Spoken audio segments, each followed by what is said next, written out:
ఇక ఎన్నికల్లో ఇచ్చిన మాట ప్రకారం కాంగ్రెస్ ప్రభుత్వం మాట నిలబెట్టుకుంటుందని ఎమ్మెల్యే బీర్లా ఐలయ్య అన్నారు. ఆలేరు, తుంగతుర్తి, నకరేకల్ పలు నియోజకవర్గాల్లో గోదావరి నీళ్లు ప్రతి చెరువుకు పారుతున్నాయన్నారు.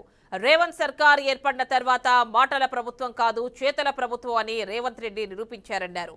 గంధమల్ల, బసవపురం, కొండపోచమ్మ పలు ప్రాజెక్టుల నుండి గోదావరి నీటిని నింపి దిగువ ప్రాంతాలకు తాగునీరు ఇవ్వడానికి ప్రభుత్వం సంకల్పంతో పనిచేస్తోందన్నారు.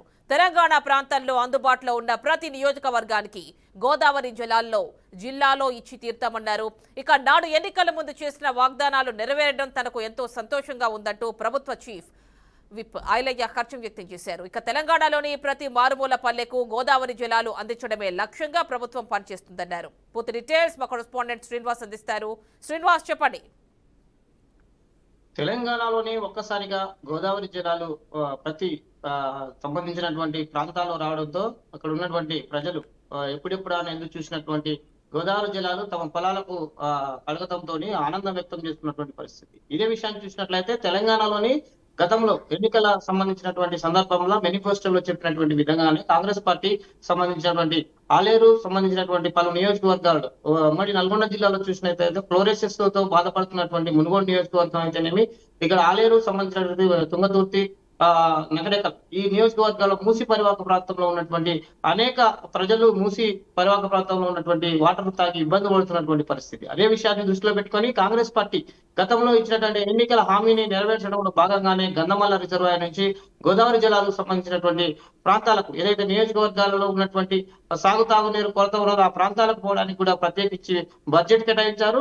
నేడు జరుగుతున్నటువంటి ఈ సంబంధించినటువంటి వాటర్ డిస్ట్రిబ్యూషన్ చూసినట్లయితే గంధమల్ల రిజర్వాయర్ నుంచి తదితర ప్రాంతాల్లో ఉన్న ప్రాజెక్టులను నింపి పూర్తి స్థాయిలో ఏదైతే దిగువన ఉన్నటువంటి ప్రాంతాలకు ఆ చెరువులను నింపి పూర్తి స్థాయిలోని సాగునీరు ఇచ్చేందుకు ఇప్పటికీ దృఢ సంకల్పంతో ఉందని చెప్తున్నటువంటి ప్రభుత్వ చీఫ్ బీర్లా ఐలయ్య కూడా పాల్గొన్నారు. నిన్నకు మొన్న జరిగినటువంటి గోదావరి జలాలు ఏదైతే ఆలేరు నియోజకవర్గంలో చూసినట్లయితే ఉన్నటువంటి ప్రధాన చెరువులు నింపుతూ ప్రధానంగా ఉన్నటువంటి ఏదైతే వ్యవసాయానికి ఉపయోగపడేటటువంటి తాగునీరుకు సంబంధించినటువంటి వాటర్ డిస్ట్రిబ్యూషన్స్ కూడా ఇప్పటికే ఆ ప్రాజెక్టు కట్టున్నారు. దీనికి సంబంధించిన మిషన్ భగీరథ ప్రధానంగా చూసినట్లయితే గతంలోని మూసి పరివాహక ప్రాంతంలోని త్రాగునీరుకు పెద్ద ఇబ్బందిగా ఉన్నటువంటి పరిస్థితి. కృష్ణా జిల్లాలకు చూసినట్లయితే దిగువ ప్రాంతంలో నల్గొండ సంబంధించిన కోదాడ సంబంధించినటువంటి దేవరకొండ ప్రాంతంలో మాత్రమే కృష్ణానది పరివాహక ప్రాంతం ఉండేది. దీనికి సంబంధించి మూసి పరివాహక ప్రాంతంలో కూడా గోదావరి జలాలని ఏదైతే మిషన్ భగీరథ ద్వారా ఆ గ్రామాలకు సంబంధించిన చెరువులను నింపి ఇప్పటికే ఆ ఫిల్టరేషన్ దానికి సంబంధించినటువంటి డిజైన్ కూడా పూర్తి చేయడం జరిగింది.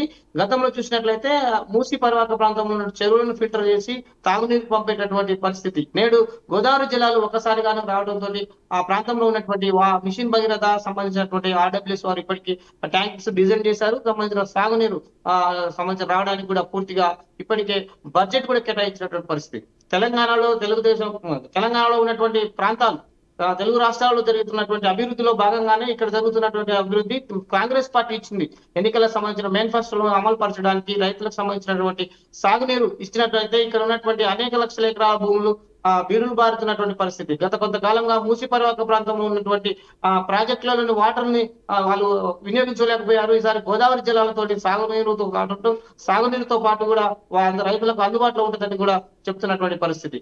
ఇదే ప్రాంతానికి గోదావరి జలాలతో పాటు కృష్ణా జలాలు కలిపి ఉమ్మడి తెలంగాణలో జరుగుతున్నటువంటి అనేక సంబంధించినటువంటి జిల్లా నల్గొండ జిల్లా చూసినట్లయితే సూర్యాపేట, యాదాద్రి, భువనగిరి జిల్లా, నల్గొండ ఈ మూడు జిల్లాలు చూసినట్లయితే నాగార్జున సాగర్ ఎన్ఎస్పీకి సంబంధించినటువంటి సూర్యాపేట జిల్లాలోని గోదావరి జలాలతో పాటు యాదాద్రి, భువనగిరి జిల్లాలోని ఉన్నటువంటి ప్రాజెక్టులు ఇప్పటికే నిండుకుండలా మారినటువంటి పరిస్థితి. గోదావరికి సంబంధించినటువంటి జలాలని ఇప్పటికే ఆలేరు నియోజకవర్గంలో పలు ప్రాంతంలోని ఎడారిగా మారినటువంటి ఈ ప్రాంతము ఇప్పుడు సస్యశ్యామలం అవుతుందనేది ఆర్డబ్ల్యూఎస్ సంబంధించినటువంటి డిటి సంబంధించినటువంటి శాఖ కూడా చెప్తున్నటువంటి పరిస్థితి. అందులో భాగంగానే నిన్న జరిగినటువంటి ఆ చెరువు సంబంధించినటువంటి ఊద చెరువులకు నింపి తిరిగి యాదగిరిగుట్ట సంబంధించిన ప్రాంతంలోని రావడం పెద్ద ఎత్తున ఆనందం వ్యక్తం చేస్తున్నారు. పర్యాటకులకు కూడా గోదావరి జలాల్లో స్నానం చేసి పుణ్యస్థానాలు ఆశ్రయించడానికి ఇది ఒక అనువైన ప్లేస్ అని కూడా ఇప్పటికీ సంబంధించిన నీటిపారుదల శాఖ కూడా చేస్తున్నటువంటి పరిస్థితి.